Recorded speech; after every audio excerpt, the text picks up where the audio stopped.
example 5 for the distance formula notes. So you guys, we're only going part way with the distance formula. Next week we'll do a little bit more.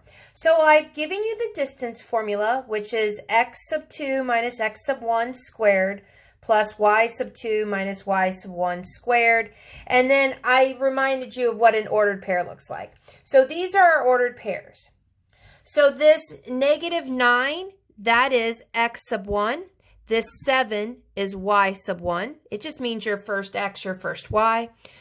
This 12 is your x sub 2, and then your y sub 2. So what we're going to do is we're going to take these numbers and we're going to put it into this formula. So wherever we see x sub 1, we would put a -9. So our distance formula equals the square root. And it says x sub 2. Well, x sub 2 is 12.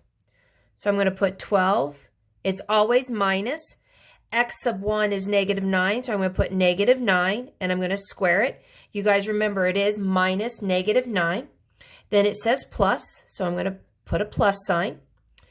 Then it says y sub 2. So y sub 2 is -11. So I'm going to put -11 minus y sub 1 is 7. And then I'm going to square it.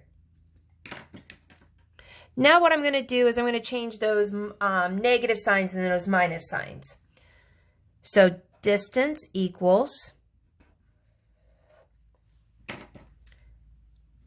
12 minus -9 becomes 12 plus 9 squared plus -11 plus -7 squared. Now for our last step this week, all we're going to do is combine those numbers. So 12 plus 9, you can do that in your calculator, is 21. Plus -11 plus -7, you can do that in your calculator, it's -18 squared. And for this week, we're done. That's what we're going to do. That's what your assignment is based on. I hope that helps.